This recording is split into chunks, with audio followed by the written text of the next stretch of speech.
자산운용자의 삶과 증시각도기의 삶. 요즘 하루 24시간도 부족한데요. 흑삼전탕 먹은 날과 안 먹은 날은 방송에서도 티가 납니다. 잃지 않는 건강 흑삼전탕. 자, 오늘도 한 포 마시고 시작하겠습니다. 독이마을 분들도 이제 흑삼전탕으로 설계하세요.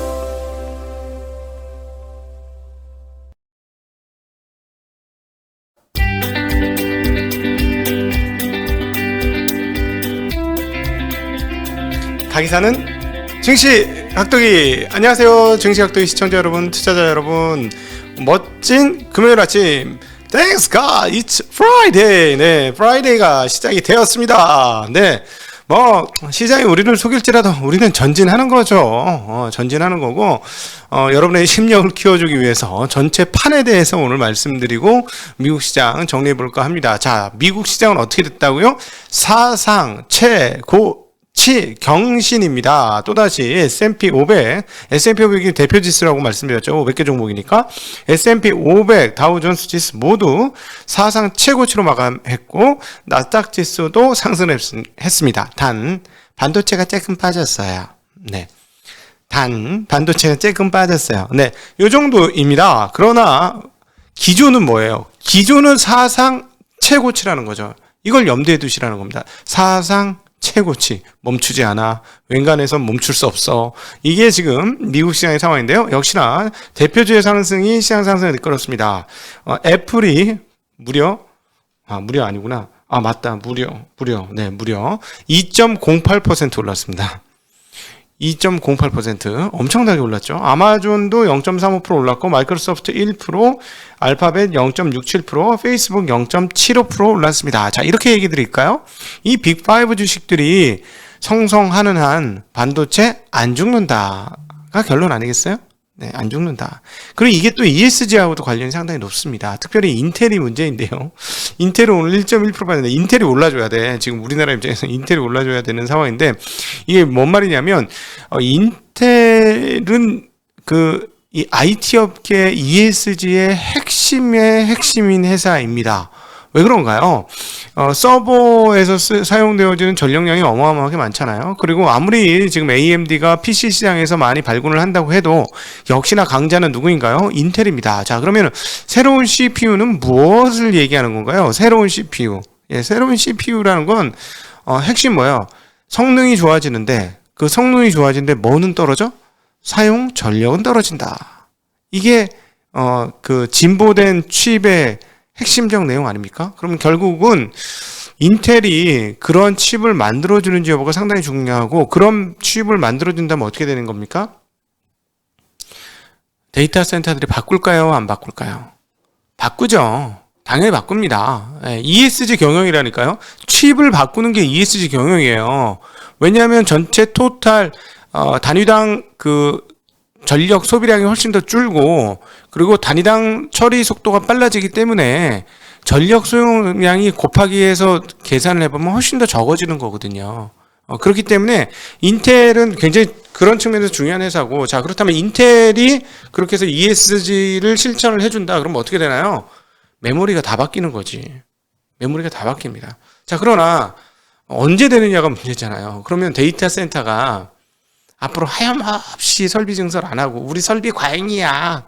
설비 과잉, 무슨 조선업체, 무슨 기계업체, 화학업체, 이런 업체들처럼 중후장대 산업처럼 그 설비 증설을 왕창 해놓고 나니까 그 다음부터 우리 설비 증설해서 이제 남아돌아. 한 5년 설비 증설 안 해야 되겠어. 이런 건가요?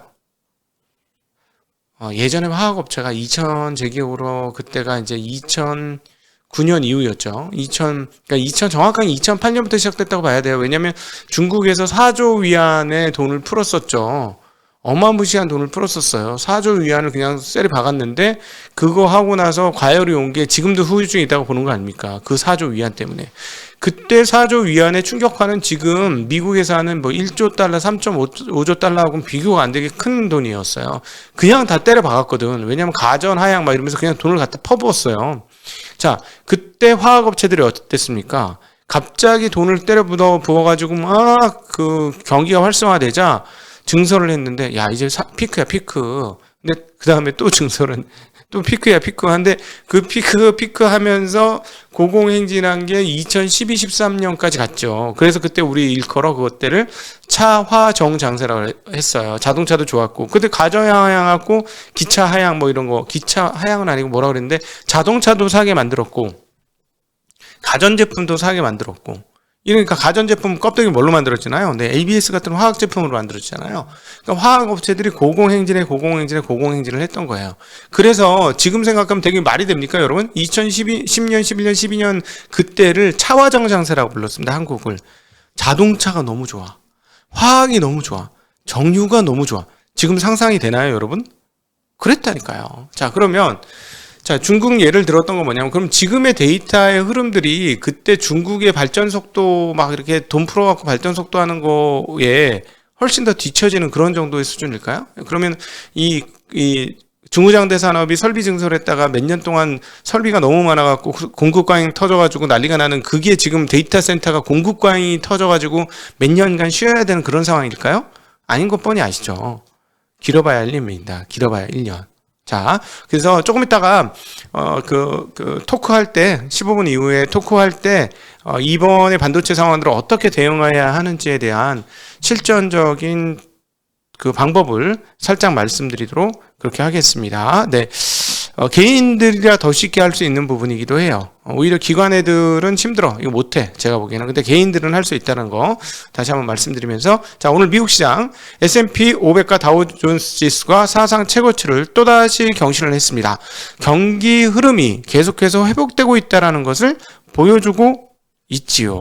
보여주고 있고 경기 회복이 점차 가시화되고 경기 회복이 진행 중입니다. 그러면서 우리가 계속해서 중심에 놓고 보고 있는 채권 시장의 요동이 시작되었지요. 네. 자, 그래서 우리 어제 두 글자 뭐하다? 뭐하다? 민감하다. 뭐가? 채권 시장이 어디에? 테이퍼링에. 그렇죠. 이제 정리가 되시나요? 돈줄 쬐는 거는 주식 시장도 민감하지만 주식 시장보다 월등히 빵빵한 것은 어디다? 빵빵한 것은 빵빵 뭐? 네, 민감한 것은 채권 시장이다. 왜요? 채권 시장은 금리가 전부 다야. 채권 시장은 금리가 가격이에요. 금리가 가격. 금리가 올라가면 가격이 떨어지고 금리가 내려가면 가격이 올라요. 그게 전부 다 아닙니까? 그래서 금리로 죽고 사는 데 아니에요. 금리 얼마로 할래? 그리고 끝나는 거잖아. 금리 얼마로 할래? 5년짜리 금리야 2% 확정? 오케이 콜 하면 그냥 2% 확정해서 그냥 끝까지 그거 하고 망하지만 않고 끝까지 본전 주면 되는 거 아닙니까? 2% 주면서. 그게 채권 시장의 흐름 아니에요. 그 논리 아니에요. 근데 그걸 이제 유통 시장에 놔두면 그때 상황에 현재 시점의 상황에 따라서 금리가 왔다 갔다 한다는 거. 그거가 다른 거잖아. 원래는 캐리 해가지고 캐리로 끝나는 거지. 나는 너한테 2%만 주면 돼. 그러면 2%만 주면 돼. 따박따박. 나는 매달 2%, 연 2%만 주고 만기에 원금만 주면 게임 끝인데 이거를 얘가 돈이 급해서 다른 사람한테 돌렸어. 다른 사람한테 돌리니까 이게 시장에 들어갔어. 유통시장에 들어가면 유통시장의 현재 경기 상황에 따라서 금리가 막 왔다리 갔다리 하니까 2%짜리로 발행했던 이 금리물이 얘도 같이 시장에서 왔다리 갔다리 가격이 변하는 거예요. 과일과 같은 거지. 사과가 많이 안 나면은 사과값이 한 개당 500원 하던 게 1,000원으로 바뀌는 거죠. 그죠? 자동차 값이 요즘 그렇잖아요. 야, 언제 자동차가 모자라서 모자란 적이 없는데 이번에 모자랐어. 모자르니까 중고차 값이 올라가고 신차 값도 권장 소비자 값보다 더 올라가고 이런 일이 벌어지는 거 아닙니까? 원래 유통시장에 돌아가는 순간 가격은 변동하게 돼 있잖아요. 유통하는 거니까. 시장의 저작거리에서는 흥정하기에 따라 달라지는 듯 그렇기도 하고 그냥 공급과 수요에 따라 가격이 달라지는 건데 채권 시장도 똑같다는 얘기예요. 캐리는 정해져 있지만 내가 너한테 이자 얼마 줄게 하는 건 정해져 있지만 자 잠깐 기초 이야기를 드렸습니다. 자 그만큼 금리에 민감한 것이 채권 시장이지요. 근데 금리를 결정하는 동인의 핵심적인 주체는 누구다? F로 시작되는데요. F로. 네, FRB 연준이죠. 금리를 결정하는 게 연준인데 연준이 금리를 결정하기 전에 돈을 풀었어. 비정통적 방법으로 돈을 풀었어. 그래서 이 돈을 걷어들이고 나야 금리를 올라가는 건데 그 돈을 언제 걷어들여? 네, 경기가 과열될 것 같으면 돈을 걷어들이겠죠. 그런데 그게 오늘 나오기 시작합니다. 네, 생산자 물가지수가 연속적으로 상승하고 있어요. 미국의 7월 생산자 물가지수 PPI가 전월 대비 1.0% 올랐습니다. 예상은 0.6%였어요. 전달은 똑같아. 1.0% 올랐어요. 그러니까 뭐 유지됐네. 그런데 전년 대비가 얼마냐? 여러분 봐봐요. 전달 대비 1%라니까. 전달 대비 그러면 전달 대비 1%, 12개월 올라가면 몇 프로입니까? 꽤 되죠. 근데 전년 대비 그래서 따져봅니다. 전년 대비는 도대체 몇 프로 올랐느냐? 7.8%가 올랐습니다. 지난달엔 얼마 올랐냐? 전년 대비 7.3%가 올랐습니다. 그러면 이번 달에 7.8%가 올랐으니까 더 많이 올랐어요? 네, 맞아요. 더 많이 생산자 물가가 올랐네. 그러면 물가는 떨어지는 거니? 아니지. 물가는 올라가고 있는 거죠. 코어 PPI에서는 떨어졌어요. 코어 PPI에서는 떨어졌지만 생산자 물가는 올라갔어요. 물론 최근에 메커니즘이 뭡니까? 중국에서도 중국 생산자 물가지수 몇 프로 나왔어? 최근에 9% 나왔는데 소비자 물가지수 얼마 나왔어요? 1% 나와서 그 과정이 도대체 왜 이게 뭐야? 키오스크한 프로세싱이지. 프로세스의 과정들이 전부 키오스크야. 그럼 무슨 말이냐면 자동화되면서 생산자 물가지수의 상승폭이 소비자 물가지수까지 전이가 안 되는 게 놀라운 지금 흐름들이라는 거죠. 그러니까 이것도 고용과 연결해서 볼 수 있는 거예요. 고용이 말이지 코로나 이전까지는 그 회복이 안 될 거라고 지금 대다수의 사람들이 보잖아요. 왜? 이번에 이 코로나 때문에 언택이 확산되면서 자동화가 굉장히 커졌지 않습니까? 자동화가 커지게 되니까 사람들이 안 필요한 거지. 자동화 되는 만큼. 그러니까 팬데믹 이전 수준의 고용이 된다 안 된다? 안 될 거라고 예상하는 거죠. 그런데 지금 연준은 어디에 매달려 있다? 테이퍼링과의 금리 인상의 주요한 핵심 포커스, 핵심 중요한 그 단초는 어디에 있다? 네, 고용에 있다. 그건 되게 웃기는 거지. 그렇게 고용이 있다니까 우리가 지금 우리 상식적으로 봤을 때 자동화가 많이 돼가지고 고용이 더 이상 안 일어날 것 같은데 자꾸 고용에 포커싱을 빵빵 줘가지고 그러면은 그건 무슨 말이야? 과열을 방치하겠다? 이렇게 여겨지지 않나요? 저 말이 좀 빠르죠? 시간이 생각보다 빨리 가서 짧은 시간에 다 해드리려고 하니까 네 그렇습니다. 자, 그러니까 이렇게 이제 이 수업 시간이 됐네. 이제 대답을 막 잘하시네요. 대단하십니다. 네, 자 그렇습니다. 어쨌든 자 다시 생산자 물가로 돌아와서 코어 생산자 물가 근원 PPI는 전월 대비 1.0% 올랐습니다. 예상은 0.5% 올랐고요. 그래서 지금 현재 이 상황들은 어떤 상황이냐? 2010년도 자료 집계를 시작한 이래 최고치를 또다시 경신하는 그런 흐름입니다. 자, 물가 쪽에서 이렇게 빵빵빵 쏴주면 어떻게 되겠어요? 연준은 움직이긴 움직여야 되겠죠. 그거를 누가 제일 먼저 간파하고 있다? 채권 시장이. 채권 10년물 금리가 어떻게 됐을까요? 올랐습니다. 1.361%로 채권 10년물 금리가 올랐죠. 자, 그래서 여러분 우리가 주식시장이 언제 뒤통수를 맞을 것이냐, 이 테이퍼링과 금리 때문에 언제 뒤통수를 맞을 것이냐, 언제 맞을까요? 금리가 올랐을 때. 왜? 채권 시장이 민감한 애들이잖아. 채권 시장이 민감한 애들이기 때문에 금리를 어떻게 할 것이다, 얘네들이? 테이퍼링이 다가오면 금리를 올릴 것이다. 올리는 게 아니고 상승하면서, 금리가 상승하면서, 뭐 올리는 건 주체가 있는 건데 이건 시장에서 그냥 결정되는 거니까 누가 주체가 있는 건 아니고요. 금리가 오르겠죠. 그런데 어느 순간 이상으로 더 올라. 그러면 채권 시장이 공포감이 느껴지는 수준까지 금리가 올라가면 그때서야 주식시장, 채권보다 덜 민감한 주식시장 입장 뭐가 오는구나 하면서 덜컹하겠죠. 자, 그러면 그게 어느 정도 즈음일 거냐는 거예요. 급하게 오르면 급하게 오르면 갑자기 1.36인데 갑자기 내일 모레 1.55 막 이렇게 오르면 주식시장 충격 받겠죠. 그러나 그 임계치 정도 되는 게 있겠죠. 임계치는 어디가 될까요? 지난번 고점이 1.7이었잖아요. 그러니까 한 1.64, 1.7 사이 거기가 임계치가 되면서 그걸 뚫고 막 뚫으려고 하는 기세를 보여주면 주식시장이 한번 충격을 받지 않을까 싶고, 속도가 너무 빠르면 주식시장이 좀 충격을 입지 않을까 싶습니다. 그러나 주식시장은 시간이 흐르면 또다시 뭘 보이죠? 경기의 주체 중에 하나가 기업이잖아요. 주식은 기업의 조각이고 경기가 좋아지는 걸 보게 되겠죠. 그러면 경기가 좋다는 건 기업들의 실적이 좋아질 거니까. 그러면 기업 그 주식시장 입장에서는 경기가 계속해서 좋으면 테이퍼링에 대해서 살짝 충격을 받았다 다시 회복을 하겠죠. 요런 사이클로 갈 수 있다는 걸 충분히 시나리오 쓰는 거는 문제가 없어 보입니다. 예. 충분히 예상 가능한 시나리오를 하는 거예요. 정해진 미래라고 하기는 어렵지만 예상 가능한 시나리오가 이렇게 돌아갈 것이다 라고 보실 수가 있겠습니다. 자, 신규 실업보험 청구자 수도 나왔는데요. 계절 조정 기준으로 전주보다 12,000명 감소한 37만 5천명. 그것도 역시나 계속 안정되고 있다. 실업보험 청구자 수가 줄어드는 거니까 안정되고 있는 거죠. 경기가 회복되고 있는 거예요. 이렇게 보실 수 있겠습니다. 자, 그런데 이제 기업 뉴스에서 가면 마이크론 테크놀로지. 정말. 마이크론 테크놀로지, 네, 폭락했습니다. 마이크론 테크놀로지가 6.37% 빠지면서 70.25달러가 되었어요. 70.25달러인데, 하나 위로가 되는 것은 5달러 떨어지면서 70달러 지금 깨지기 직전인데, 모건 스탠리가 마이크론의 목표가를 개하향했거든. 개하향, 진짜. 105달러에서 어디까지? 75달러까지. 자, 이미 다 떨어졌습니다. 네. 75달러까지 얘네들 고무줄이긴 하지만 목표가라는 게 105달러에서 75달러로 하향을 해서 이미 다 떨어졌습니다. 모건 스탠리가 메모리칩 시장의 둔화를 언급하면서 투자 의견을 비중 확대해서 equal weight로 하향을 했습니다. 그냥 갖고 있는 만 그냥 중립이지 우리나라 말로 equal weight 중립으로 하향을 하면서 주가가 폭락을 하였습니다. 그러나 여러분 이제 조금 이따 다시 한번 여러분들과 대화를 하게 될 터인데요.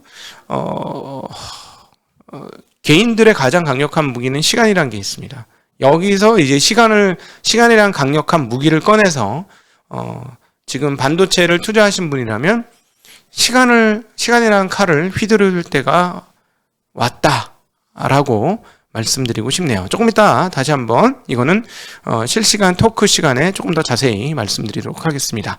자, 디즈니에 대한 이야기 나왔는데요. 디즈니가 5분기 만에 흑자 전환을 했습니다.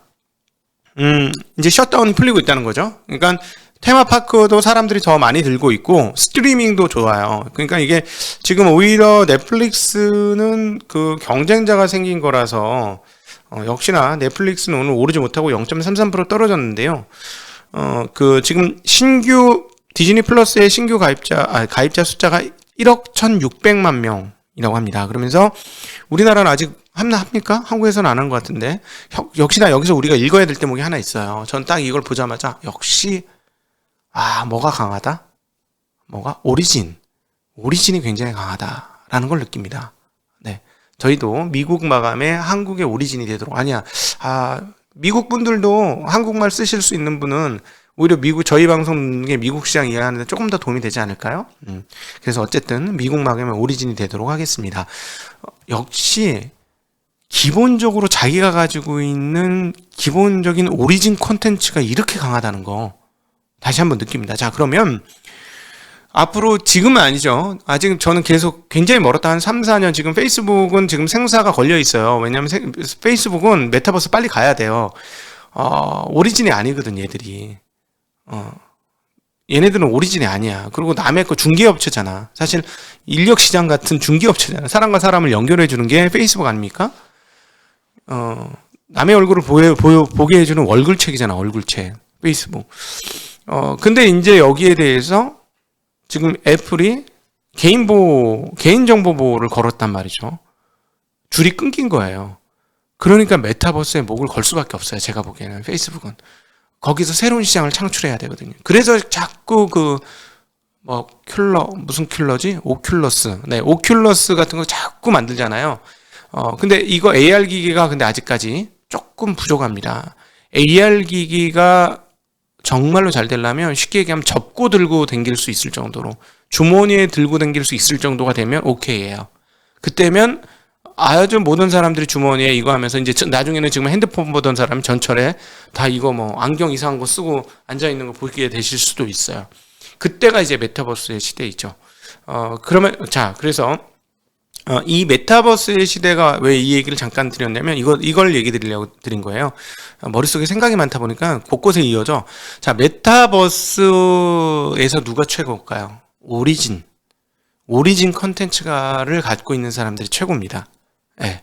그 사람들이 플랫폼을 가지고 놀 수도 있어요. 그래서 지금 당장은 아니지만 이 컨텐츠를 가지고 있는 사람들이 되게 중요하다는 말씀을 드리고자 이런 말씀 드렸는데, 우리가 디즈니를 통해서 배울 수 있는 대목이었다라는 말씀 드리려고 여기까지 왔습니다. 자, 페이스북은 델타 변이 우려 탓에 직원들의 사무실 복귀를 내년 1월로 연기했다고 합니다. 자, 1부를 여기서 마감하고요.